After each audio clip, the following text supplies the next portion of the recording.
Yo, what's up? Chris Flick here and Steve O. Yo. Steve Bro Rose. Podcast episode number 114. Stevie, what's going on, man? Nothing much. Big day. Today we have the camps going on. How'd your group do today, man? They were good. They got after it. Youth fitness camps ages 7 to 11. We had like a little bit over 20 kids out here. I stayed with the young bucks ages 7, 8, 9 primarily. Steve had the older guys. What'd you do with them down at the ring there? I saw we did a good warm up together. We split up into the groups. What were some of the things that you were working on with your group?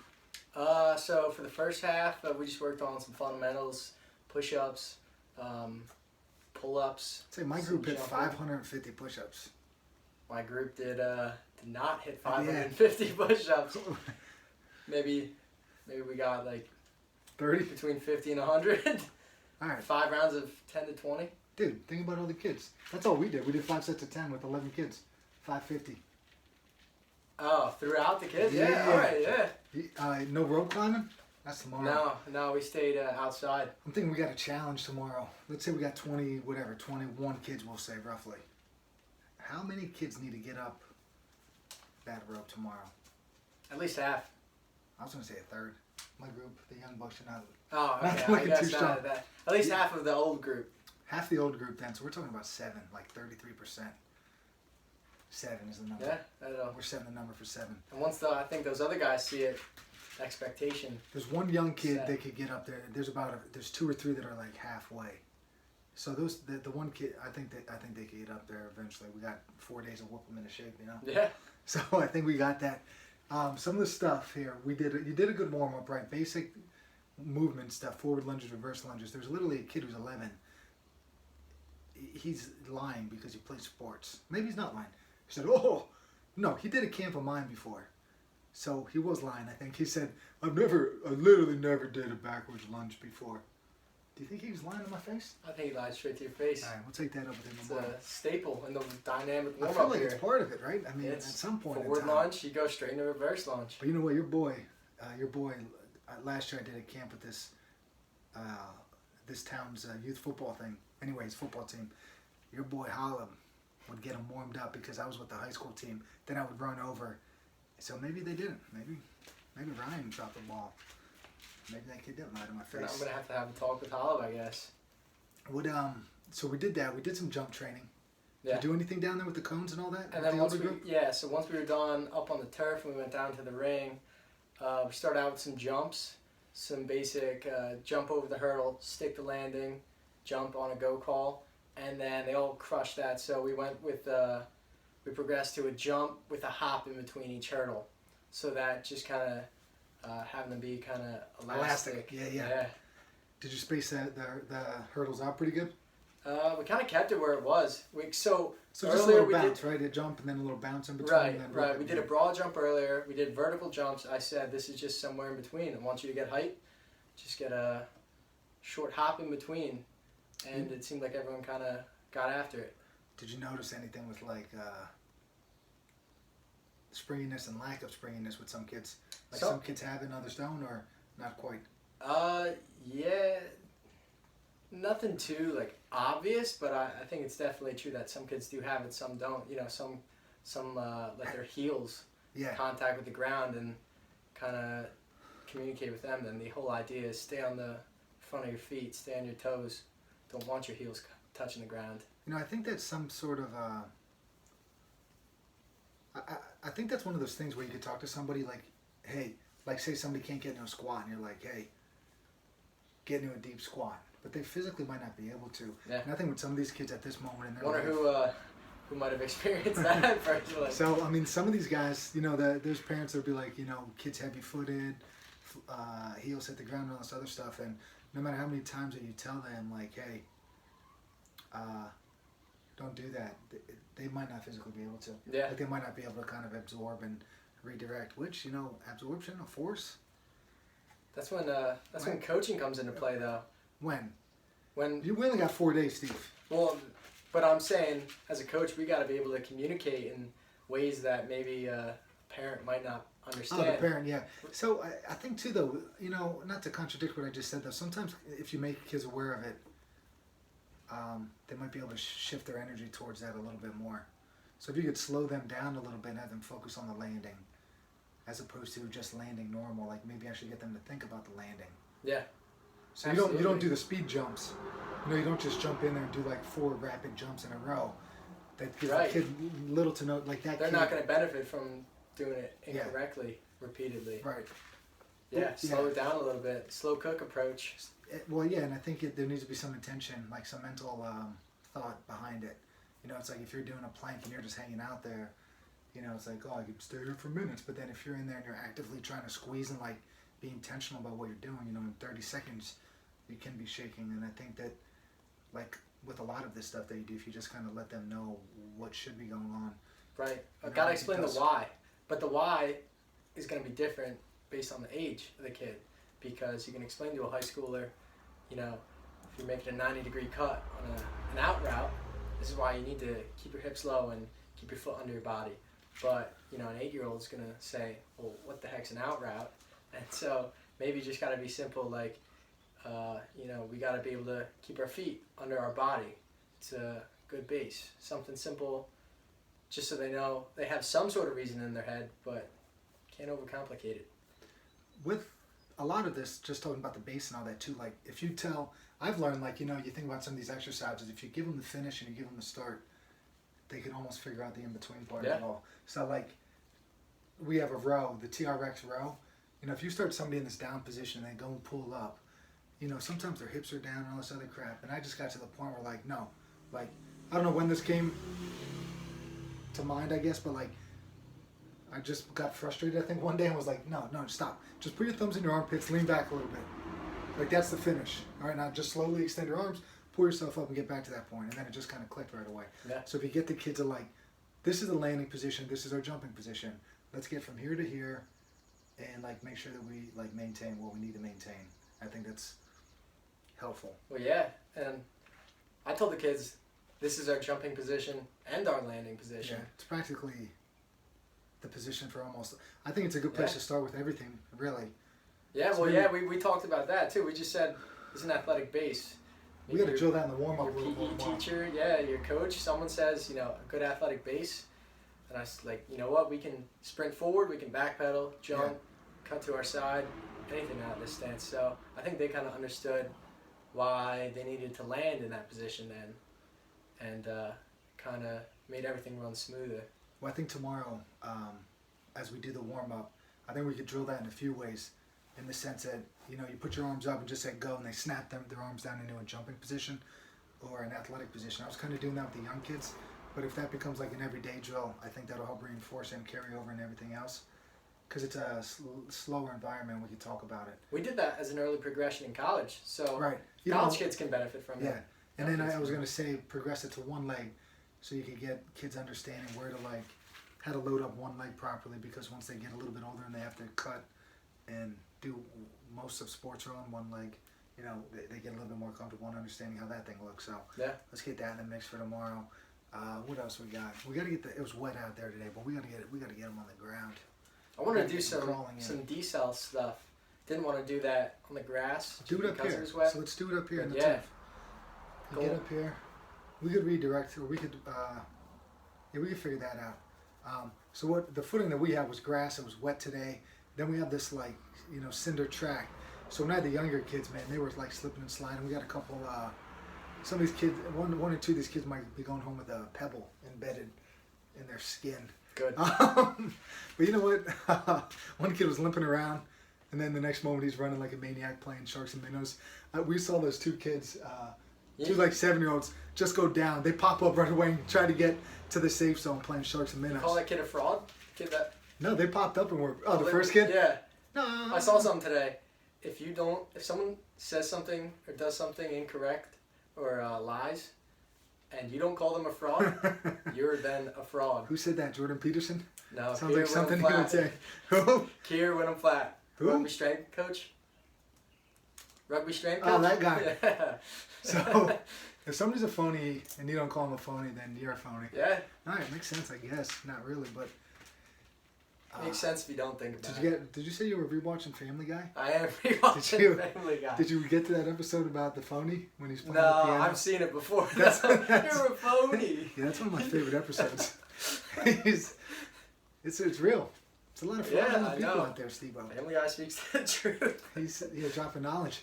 Another thing, uglying up the drills. You know, I got this. There's this Change in the Game project, which is a pretty cool site that kind of just focuses on developing youth sports. And you know, some of these higher level soccer coaches, like the guy has a soccer background. He ends up getting these people from different countries on there. You know, so it's like a lot of these like, you know, youth development system from Manchester United or whatever. Anyway, they want to ugly these drills up, and what they mean by that is like everything is not pretty. There's not cones. One of these chickens is about to get clipped out here. You know, there's not cones everywhere. It's not a start and stop. It's kind of an open-ended drill. You know, you get them moving, you get them reacting a little bit.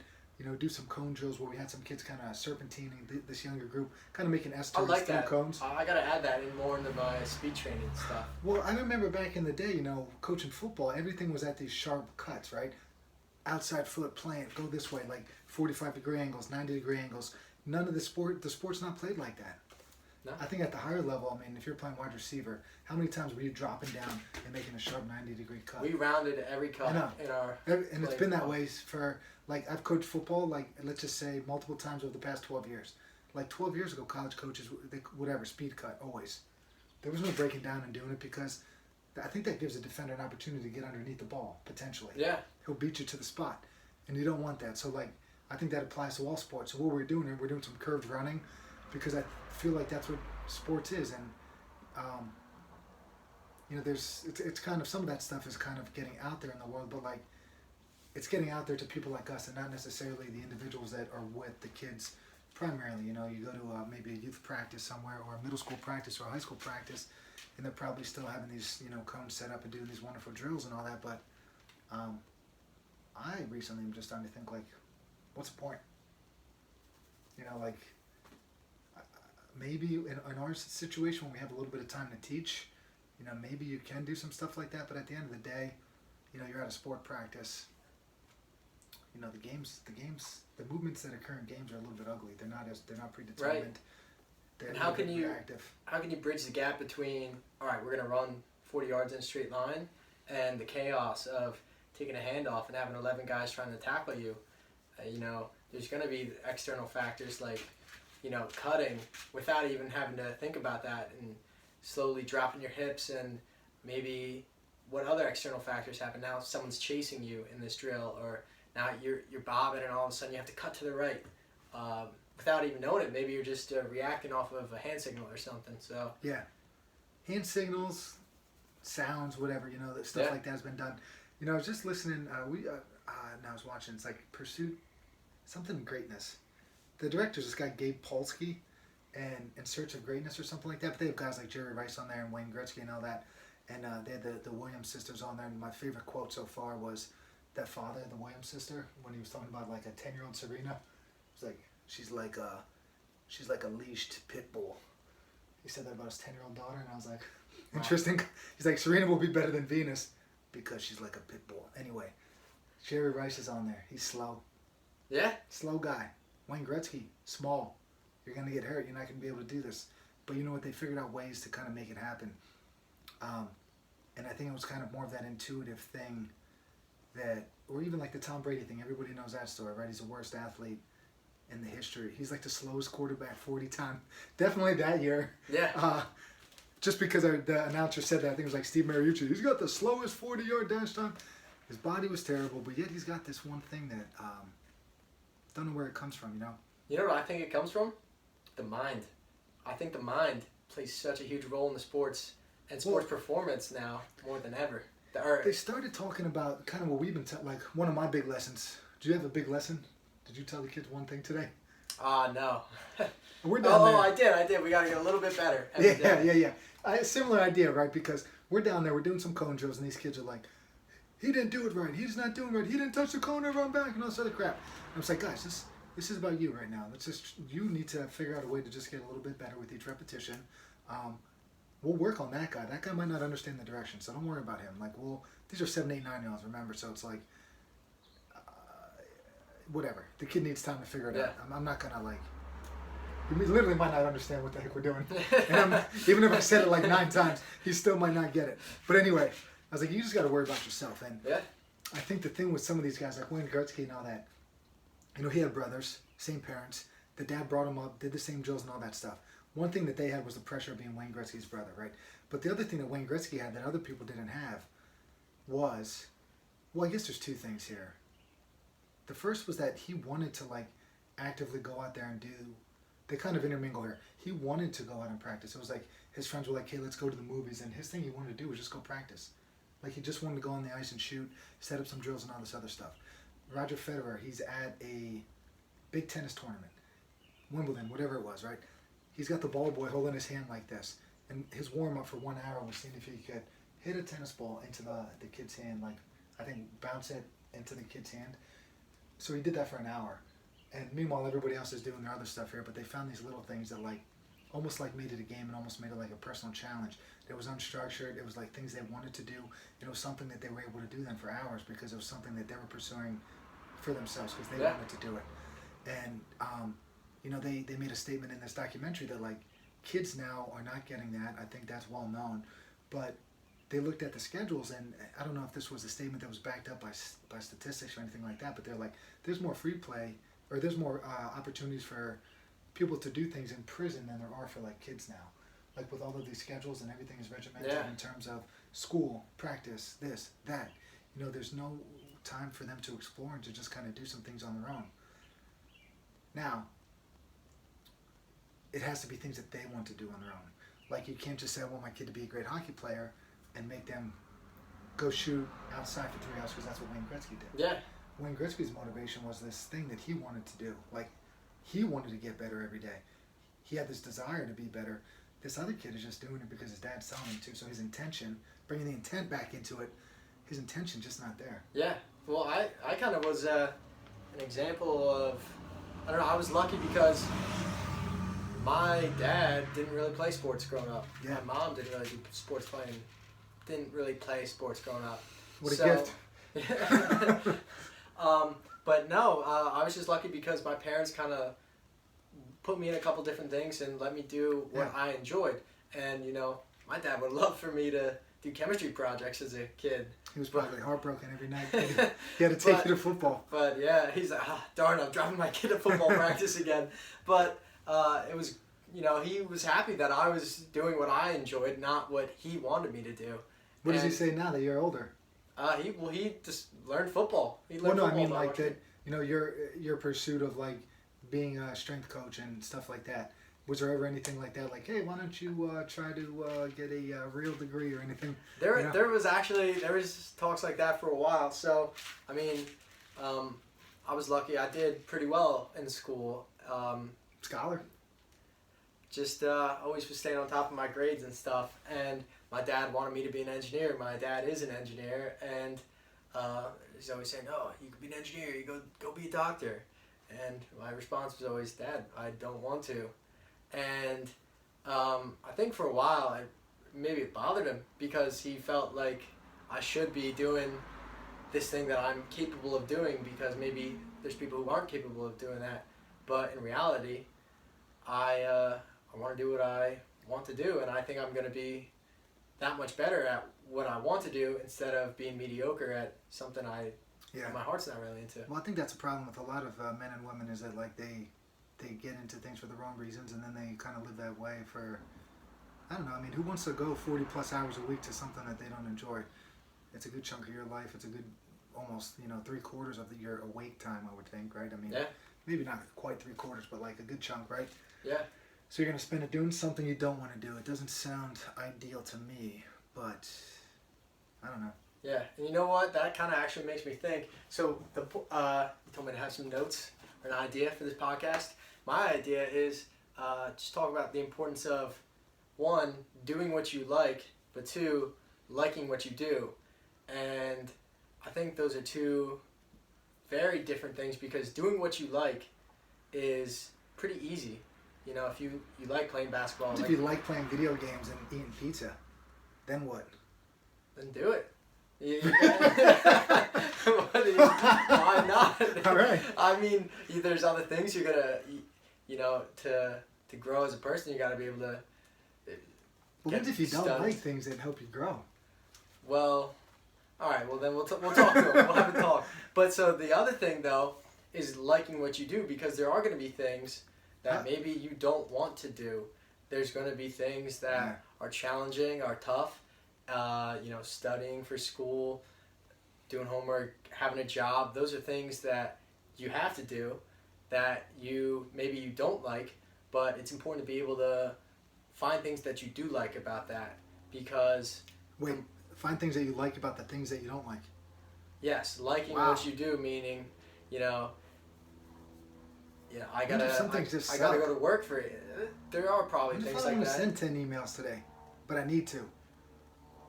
Well, I suffer the consequences then. Yeah, Nobody comes. Then you got to think about that. Nobody comes and trains then. Is there literally zero good things about what I'm doing? Maybe you don't have to do it then. I just want to finish watching this damn movie that I fall asleep with every night. The past 2 nights, The Darkest Hour. Yeah. Winston Churchill. That's what I want to do. It's on my list, actually. Movies I got to see. Dude, one more side note. JFK Revisited by Oliver Stone. If you want to go down the JFK government assassination, that's one to check out. All right. If you need to procrastinate and avoid doing things that you need to do in the future, like study for your exam, check out JFK Revisited. I'll go down that rabbit hole. Open it up. But just the importance of, there's probably at least one good thing about everything you do. If you're working, you're making money, you're putting food on the table, maybe there's other things that you're complaining about, but in reality, like Jocko says good to all these things. Jocko? I'm always bringing Jocko in, but he's right when he's saying, I failed. Well, you know what? Good. I'm going to get better from this, or I'm going to learn from this. I have to do something that is really difficult, or I have to do some laborious task. Good. You're going to get stronger from it. Just always looking on the bright side, optimism. There's probably one good thing about everything you have to do. And instead of having your focus on all the 9 terrible things or 99 horrible things that you can figure out and complain about, complaining isn't going to make it any better. So instead, why don't you focus on that one good thing? Bam. Yeah. Got nothing for you other than this little quote that I wrote down that seems to apply at this moment. As long as you live, keep learning how to live. Yeah. Seneca, right? Trying to get better every day. Yeah. Good. Something terrible happens, you say good. You're still alive. Learn from it, right? Keep living. Try to find a better way to live. Livin. Living. Yeah, absolutely. What else you got on? I told you you got to carry this podcast. So far, you just came at me with one thing. Okay. 20 minutes in. I'm just kidding. What the heck were you just saying about? Is that all? Is that all that you had though on that idea about liking things like?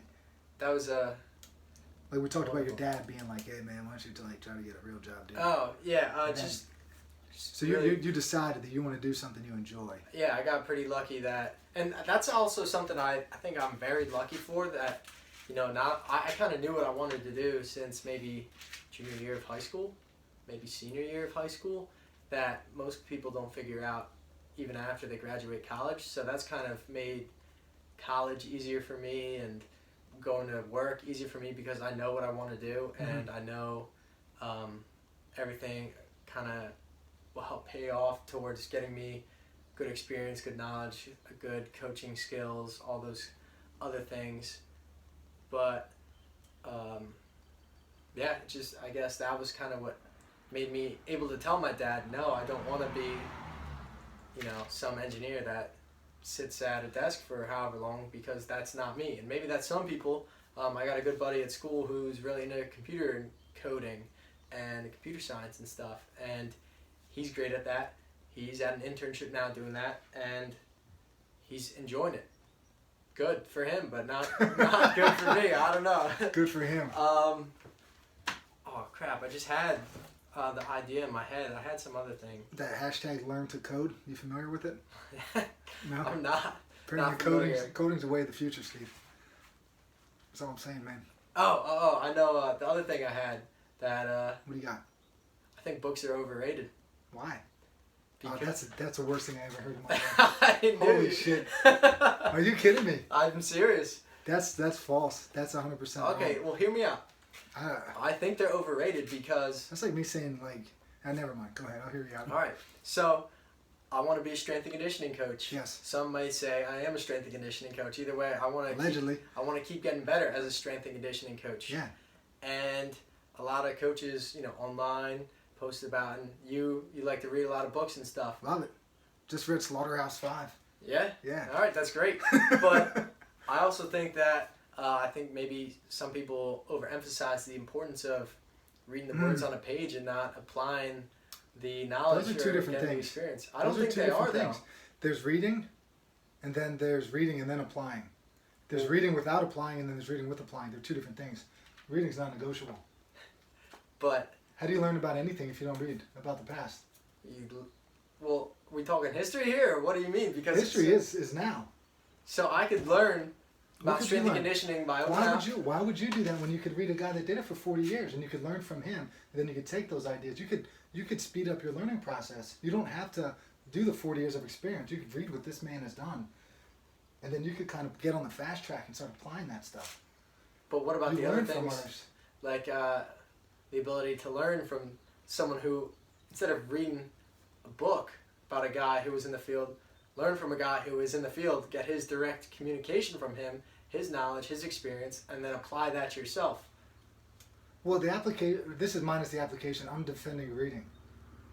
Applying it is like Because applying it is part say of you it. got 2 hours You have in to a day. apply. You can't just read and then do nothing. Right. Right. Well, That's one thing. I agree with you on that. But like reading needs to be a part yeah. of your growth. Right. But I'm saying people put too much of an emphasis on it. They Who? don't apply it. Who reads? Seriously, who reads it? Out of all your friends, who's sitting down reading a book? How old are you? 22. Who's reading? It's a good question. Do you know who is reading? Jocko. All right. All the 5-star generals that he has on his show. I mean, I'm reading, I'll say. Jordan Peterson. I'm reading. Barry Weiss. You don't even know who that is. Great podcast called Honestly. You gotta read it. You gotta think. Well, I mean, I'm reading Essentials of Strength and Conditioning right now, but I guess my idea is application's crucial. Yeah, and Yes. if I got 2 hours in a day, and I can choose to either sit down and read a book, or go, I help out at Lehigh University with their strength staff there, Reading. and I'd probably choose 2 hours at Lehigh. How are you gonna get better? Through these small experiences? What if the person that's teaching you? I'm not saying this about the Lehigh man. Yeah. But I'm saying, what if they're not? That's well, no. What if they don't know? What if there's something out there that you could pick up on your own? That's fair, and For example, Yeah. just to go with it, I talked about these generals. Like, I don't know if it was this guy General Mattis, one of these other guys. I'm listening to him talk in an interview, like hundreds, maybe thousands of books. Hundreds from Napoleon to these ancient Greeks to whoever. You learn how to motivate people, how to put a plan together, the importance of all of these things, like how to look right, how to look the part, not only look the part then and then just like execute also. You learn through the history, like you don't have to make the same mistakes that 1,000 people already made. right. Because if you read that, you can skip that mistake and you can go on to your next mistake that you're going to make, Yeah. that's unique to you. Like I think your thought is a good thought, the application part of it. Yeah, But not- and I not guess the- maybe you took it too much to heart, I because did. there is definitely How time. dare you? There's time for reading. Like reading is important, but I just think it might be sometimes overemphasized, and applying knowledge, applying intelligence is not. I might call necessary. whoever's overemphasizing it. I mean, who is doing that? Me? No, Because who else is telling you to read a No, goddamn there's book? a lot of You know? people Who? on Twitter that always Phonies? tweet about reading books and stuff. Reading Oh, books. What are your? I read these 50 Those books guys are- this year, and it's like, yeah. congrats. Did you apply any of it? How about you talk about your own experience? Let me tell you something. Sometimes we get in these awkward moments as a trainer, just you and some guy, right? Yeah. Or maybe you and some kid, and you're Yeah. like, well, I don't know what the hell to talk about. If you got a Been whole, there. if you got a mind, been there. Yeah, you know what Just I say? imagine if you would have read a book. What'd you eat for lunch today? I didn't eat. Why not? I don't know. Conversation over. Hey, did you ever hear of a guy named Jesus? Yeah, I just read a book. called Zealot. Congrats. About Jesus. Oh, really? What's it about? Bam. Now we have a conversation going. Did you ever hear of a book, Slaughterhouse-5? No. Yeah, history. This guy Kurt Vonnegut, right? He somehow ties in some sci-fi nonsense, which I don't like, with his experience as a prisoner of war, World War II. The Allied troops, man, they just burned this German town, Dresden, right to the ground. Nobody's talking about this. Not even a part of history. Literally burned the place to the ground, right? Until later, people start talking about that's why. You know why? Because why do you have to read this? Oh. Because you'll never know that.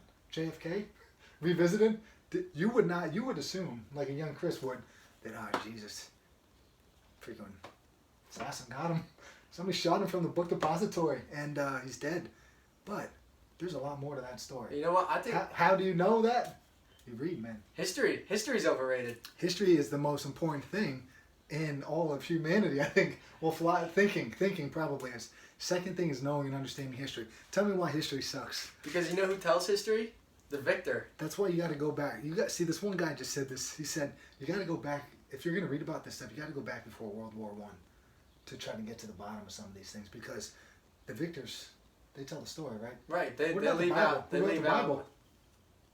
The ones that just destroyed and killed everybody, right? Basically, yeah. Yeah. Let me tell you something, Steve. Allegedly murdered a few people along the way, right? Yeah. Yeah, they say murdering is bad, and then someone dies probably once a story. So, I don't like anything that you're saying in the last 10 minutes here, Steve. Reading is important. Outside of thinking, you must read. Reading makes you think. Why is it important to think, Steve? So you grow. Bam! A little bit better every day. Yeah. How do you get a little bit better if you do the same stuff every day? You gotta challenge your mind. Yeah, I believe it. Strong mind, strong body. Remember? Can't lose. Do you remember when I compared myself to Aristotle? When Yeah. I tried to create it. Apparently back in the day. I'm nicknamed myself Aristotle. I'm like the current present day Aristotle. No, man, he had this compound. They understood the importance of thinking, talking, reading, and they also understood the importance of physical training. You blend those things together. I think you got something special there, Steve. Yeah.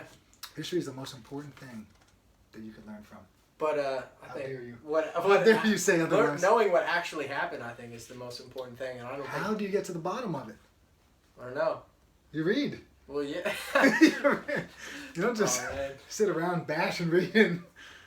Come on, man. Dude, imagine if I had a JFK guy come in here. I won't be able to talk to him unless I saw him.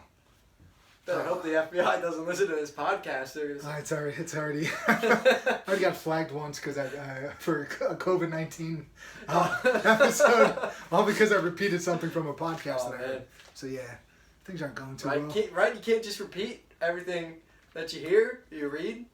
Yeah, I know. Like just because someone put it in a book doesn't mean it's true. Never said it was. But you're reading that book. Right. And you think it's beneficial? Who taught you to believe everything you read, Stevie? No one. I know not to. Based off of what you said about your father, I know he probably taught you that lesson early on. Yeah. Did you ever hear of a guy named George Orwell? Yeah. That's about it. I don't remember what he did. I learned this from Rage Against the Machine. Do you know that band? No. Dude, rock. I mean, it's like hip hop and rock blended together. These guys were like the ultimate, like FU type of vibe. Like they were not afraid to say what they thought. They helped protest. They raised money for individuals. One time, I think this is the story, and they protested some show that they were supposed to sing at, and they all just came out naked and stood there for 8 minutes and didn't sing a word. Anyway, Orwell, Rage Against the Machine. Those who control the past control the future. So if you win these wars, I mean... That's true. Well, that's history right there, being controlled by the victor. Yeah. So they can tell you whatever they want. They can say whatever happened, leave out whatever they don't want you to know. And Why? then manipulate you. Like COVID-19, who's going to tell what happened about COVID-19? It's going to get flagged. This podcast is going to get flagged. We've mentioned that twice. We need a code word. Strength and conditioning now, Steve. Yeah. There's only so many people in your life that could influence you. Yeah, But it's true. you could pick up a book, let's say by a guy named Marty Gallagher, 800 plus pages of training history. Yeah. Why not read that? Even if you don't apply it. Well, no, you do apply it in this, like, you don't physically apply it with the people you train, but you get an understanding on, like, wow, that training was nuts, or wow, I understand why they would do that. Oh, somebody needs to get a little bit bigger. 3 years down the line, you remember that. We're going to add a few of these, like, drop-off sets where you might do 3 reps. You work up to a heavy set of 3, then you do 2 sets of 8 afterwards at lighter loads, just to kind of get a little bit of volume, right? How to apply some of these. You might have these ideas brewing in your head on your own, but then you read it from somewhere else and it kind of confirms, it gives you the confidence to be like, all right, maybe this has been tried and it does work, and then you kind of step in there and go do that. That's the application side of things. You're not going to have that like database of random strength and conditioning news and notes if you don't even, I don't want to tell you to read You gotta stupid make shit. sure you, yeah. Like this guy, Piercy Cerity, this guy was a total maniac. If you think of like a crazy endurance coach, crazy dude, he built a compound real similar to what I have here. He started he put a training center on his facility. He trained the Australian, track team. He had a bunch of he got them lifting weights and stuff, which was like taboo. And like, this was right around the time that dude broke the mile. I think Roger Bannister. He had a couple of runners in his camp that were the 4-minute mile. They were close to breaking that, but they could never get over the hump. Anyway, this guy was a total loony, totally nuts. But there's still some good in there somehow, some way. Yeah. Like, whether or not it's 1 or 2 quotes, some philosophy stuff, or just like, defending his athletes, things like that, right? Another book, man, speed training books. This guy, Charlie Francis, his number 1 athlete, Ben Johnson, 1988 Olympics. I've talked about him before. Speed Trap is a great book. He gets busted for steroids. They take his gold medal away. A lot of people would say, like, oh, this guy's a cheat, he's a phony. But then they're going to totally negate, the 8 They better call him a years. phony, or else they're a bunch of phonies. He's not anyway. Then they're going to negate, the 10 years that he put into developing this track and field program from when these kids were 11, 12, 13 years old to when they're in their low 20s now. And he has a whole team. It's like the only time that Canada ever had, and it wasn't just performance enhancing based. Like, they had top-notch sprinters, male and female. And if you just you cut that out, you miss out on some of that Right, stuff. but so you got to read it, and then I guess. I don't know if I've ever really. So like Charlie Francis, to the point, he would hear a kid at one of his athletes' footfalls on the track, and would understand whether or not they were recovered. Like, this guy was in tune with everybody that he worked with. He would hear the footfalls, and he would know that something sounded a little bit different. He would pull it back. He's a guy that they had. That's incredible. Yeah, he literally massaged everybody. Got to the point where he was just like, I can't do this anymore because the team got so big. So he was in there like feeling, he knew everybody's muscle tone, like their ability to hear something on the track and be able to figure out whether or not they're recovered. Long rest periods, run 100, you're taking like 10 minutes off before even your next one. Like stuff like that. He was ahead of the curve.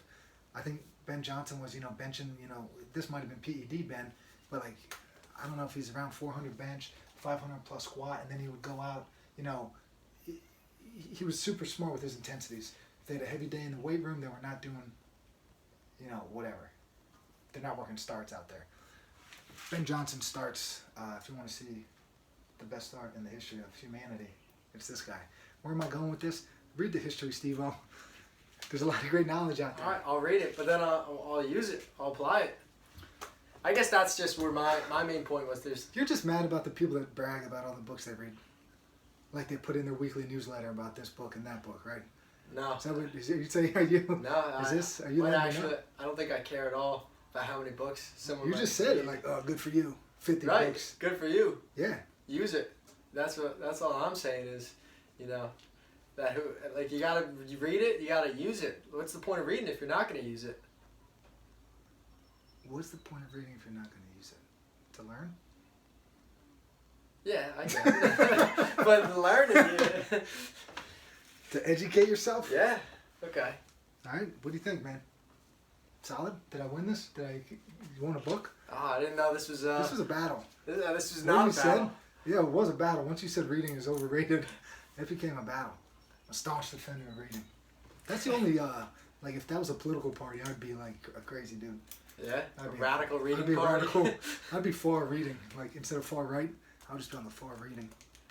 party line. Nice. I'd be moderate. You'd you be know, a centrist. between Somewhere in reading the and middle. applying. Like, yeah, reading sucks sometimes. What about... You know who'd be on the complete far side, never read a book? Who's that? Our boy Hollow. Second time he's getting a shout out this episode. Where's he at? Why did he just disappear like a ghost? He's interning. So what?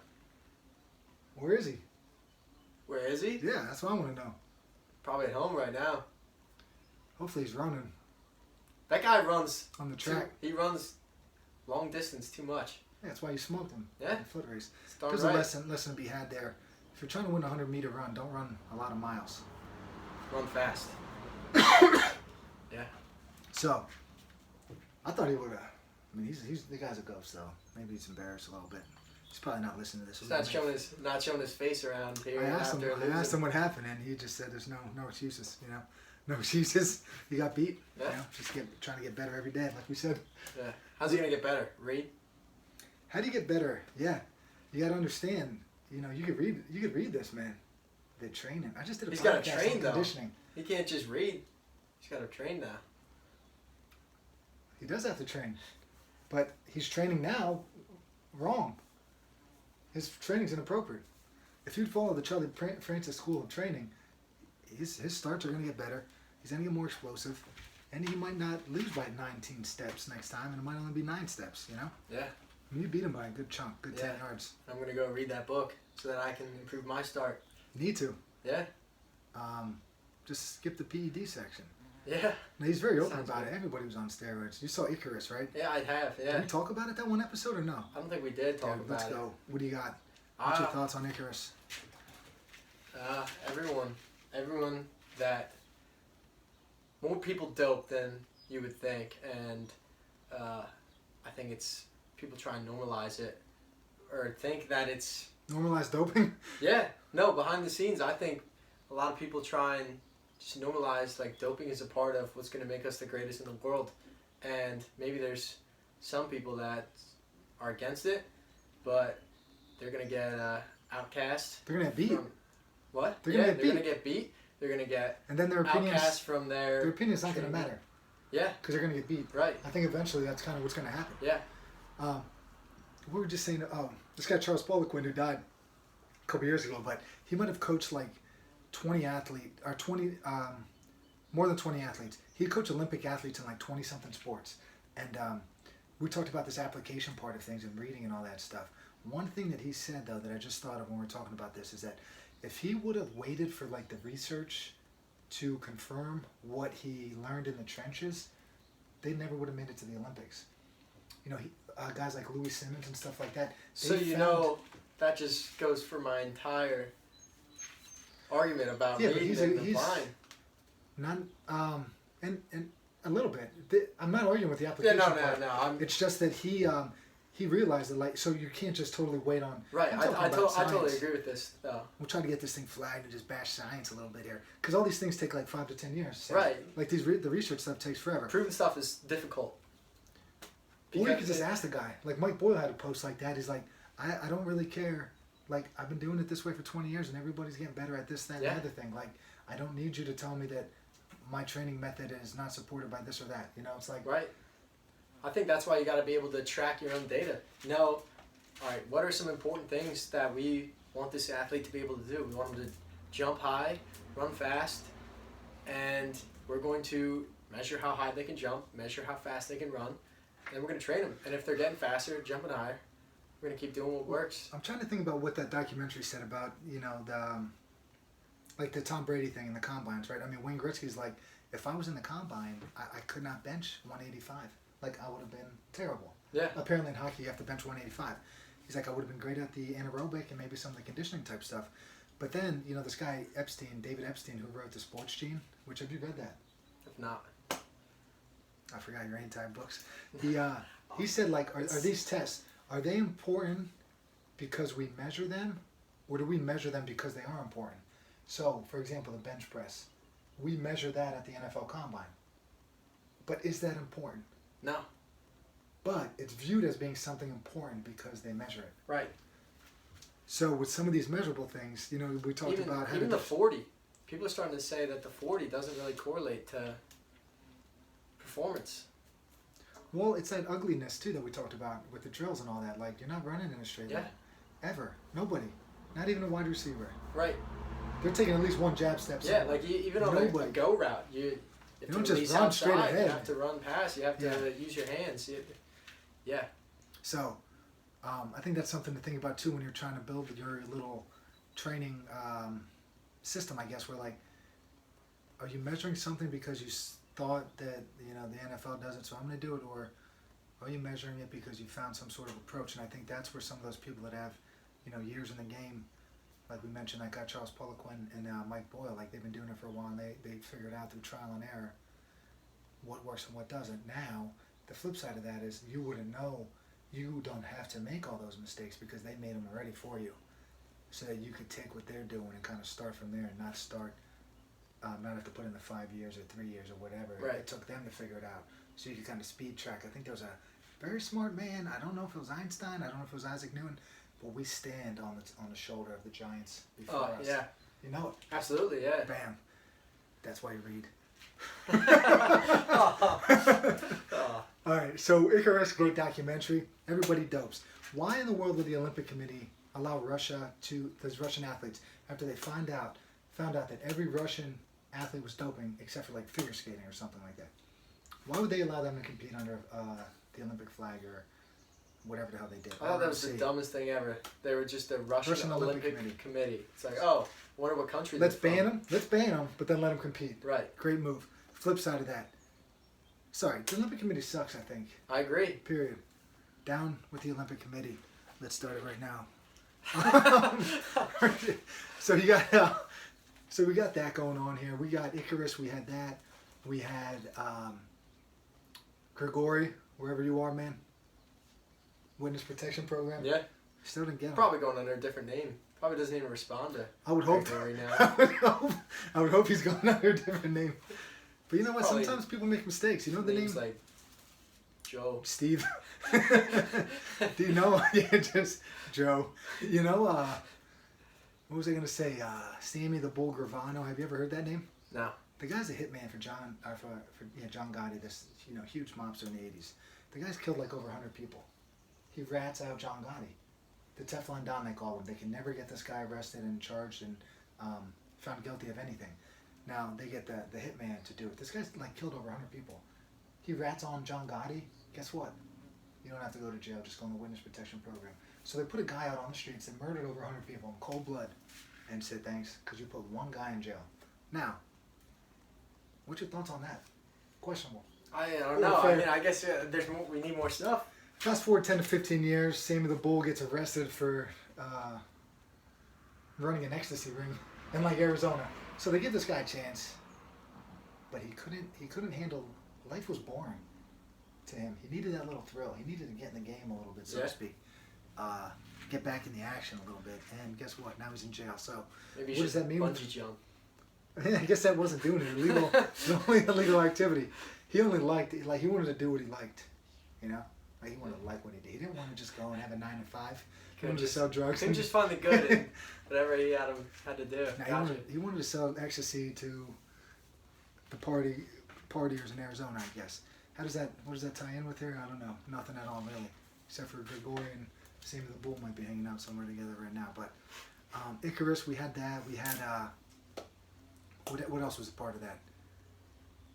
Russia? Steroids. They talked about Ben Johnson and Carl Lewis and that. I mean, Carl Lewis, 1988 Olympics, has a failed A sample, I believe. See if my memory's correct. Failed A sample, but he passed his B sample, allegedly. Oh, yeah. Ben Johnson, on the other hand, failed both. So what do? They took the gold from Ben, gave it to Carl Lewis, right? Still failed one. Yeah. Questionable circumstances surrounding that. But it's all shady stuff, man. Don't know what to make of it all. Gotta be careful what you read, you know? Yeah. Can't believe everything you read, Stevie. Absolutely. I'm trying to think of my list here. I already Well, hit you. I think that's pretty important too. You can't listen. You can't just take in everything, or you can't just accept everything you're told by someone too. Like always ask why, or try and seek to understand more. Yeah. Because just because someone's done something for 10, 20, 30 years doesn't mean that they're maybe doing it the best way. So learn what you can from them, but take everything with a grain of salt. Yeah, but that becomes a big curse. Like, you know, the whys never end. Yeah. Like, I don't think anything ever really gets truly figured out. Yeah, no, you're right. So what does that mean? You spend your entire life Seeking knowledge. Seeking knowledge. Aristotle-esque quote line right there, Stevie. All right, man. You got anything else? I'm looking at my book here. I'm eating a salad a day, Steve. I'm not. I'm going inside to do that right now. Eating a salad a day. Are you getting sleep? I am. I always go for 8 hours every night. Lucky. There's the occasional night that I maybe get only 7, but yeah, no matter what, it's what time I got to get up the next day. Go to bed 8 hours before that. What are you reading about right now in the NSCA? We're talking about energy systems, glycolysis, which was probably taught 3 times in college. And is 3 a lot? Sounds like a lot. Yeah, I'd say it's a lot. So would you consider yourself it's pretty well versed? Pretty disappointing. Or do you not? I remember most of it, but it's just I don't know to what detail I'm gonna need to know for the exam. Like, so the energy system thing, I think was kind of, to me, as like just learning it the first time. I didn't have that 3-time experience that you had. You know what? No, it wasn't. I don't think it's that bad, but I think it was a good chunk of the test when I took it. But that's been about 6 to 8 years now. Like, I thought just kind of understanding right. that, and but understanding, like, okay, the phosphagen systems, 1 to 6 seconds, explosive things, or you're gonna need to know, whatever creatine kinase is what turns, these molecules into ATP and all that. Is there some sort of ATP CKs going on in that text? ATP ACE. You're saying what? No, ATP-CK. For that creatine. I don't know. Right. That just came to my mind for some reason. I don't know. Anyway, you're going to need to know it. Okay. But I got notes on it then. Good. I think the larger part of that will be about the energy systems in like a little bit more broader sense. But I think there's probably going to be some stuff on there we're going to have to differentiate between this and that. So you're not eating vegetables. No. But you're getting some good sleep. I ate 2 meals a day. I don't eat food probably before noon, 1 o'clock. It's just, I enjoy that. I like lifting on an empty stomach. Yeah. I like lifting in the morning on an empty stomach. I can't lift at 1 o'clock in the afternoon. You can. And empty. Well, I feel like crap. You can. Get a bad lift in then. Maybe not. You never know. You got to test it out. You got to hypothesize a little bit here. I guess, yeah. Put it in a book. Maybe you'll reread it down the line and learn from it. Maybe. So what are you doing for workouts? Whatever I want. That was another thought I had, actually. When you train, there's a lot of programming and stuff, which is very important for long-term gains, and it'll help you track your workouts and get continuously better. But I don't have to train for football anymore, so right now I'm just kind of training just to have fun. Just did a overhead snatch. I've never done it before. Just felt like doing it today, so it was fun. Good time. Cool. Yeah. Well, the best exercise program is one that you'll do. Right. I mean, I'll occasionally lift at Lehigh with some of the guys over there.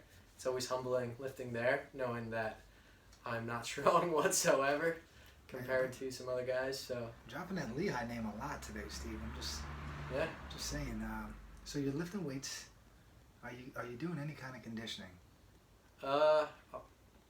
Sorta. Not through training really, but got this Apple Watch, tracks my resting heart rate, and over the last, I've had it maybe 2 months, and from the beginning my resting heart rate's dropped probably 7 beats a minute. It's gone from like 66 to usually it's like 59 now, and that's just through training a bit more intense. Being a physical specimen. Yeah. I like to go on walks. I've been trying to get 10,000 steps a day, and so that might mean I have to go on like a 30-minute walk or so. I think your thing is fake. You're not at 26,000 steps. There's 26,000, literally from 6 in the morning, 6:30 we'll say, until 12:30. That's 6 hours of movement, bro. You're telling me I didn't pack in 20,000 steps in 6 hours of almost non-stop movement? Is that what you call me a phony? I don't know. I'm not. I can't confidently call you a phony. But I'm just saying, maybe Apple Watch nonsense. I got a freaking Fitbit, bro. Yeah, they're trying to get their sales up. Well, So guess what? Over the weekend, my resting heart rate's up 4 beats per minute. I wake up yesterday. Your resting heart rate is at No, it was just 4 yesterday. beats per minute? It was 4 beats higher per minute than Okay, usual. the big, slightly... So let's say it's big usually difference. 56. It was 60 yesterday, and I'm tired in the morning. Yeah. I'm like, what the hell? Emmy had a little cough. She's been away, though, so I'm like, I don't think I'm getting a cold. Dragging my rear end. I had to lift, though. The weekend, I get one heavy barbell lifting day in. So it was non-negotiable. Had to happen. I get in there. I crank the music up a little bit. And guess what? Got a great lift in. So Nice. I use the music as a performance enhancer. I use it, Yeah. pull it out of the back pocket every so often when you need it. And, it did work. But, don't know what's up with the resting heart rate. Maybe I need to get some more sleep or something. 6.5 hours I've been getting, Steve. I'm having a hard time getting more. According to my Fitbit, anyway. Which you think is it's all fake news coming out of this company. So we might have to think about it. Last thing, Steve. Do you remember the last time, or the first time you ever got a trophy? I don't remember. I know I got one. I don't know. Maybe, actually, yeah. Flag football. Do you remember? Yeah. Do you remember how it made you feel? Were you pumped? I was like, why the heck am I getting Do you this? still have this? Yeah, it says 4th place on it. Did you spike it off the ground?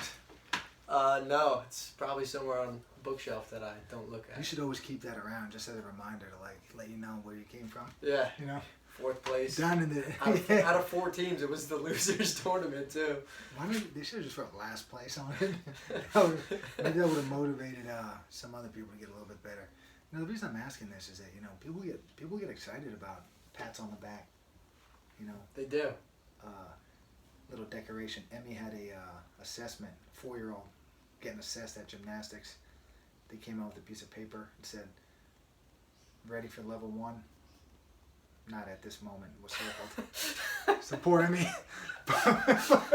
Poor Emmy got her first taste of heartbreak. But you know what? She came out of there pumped.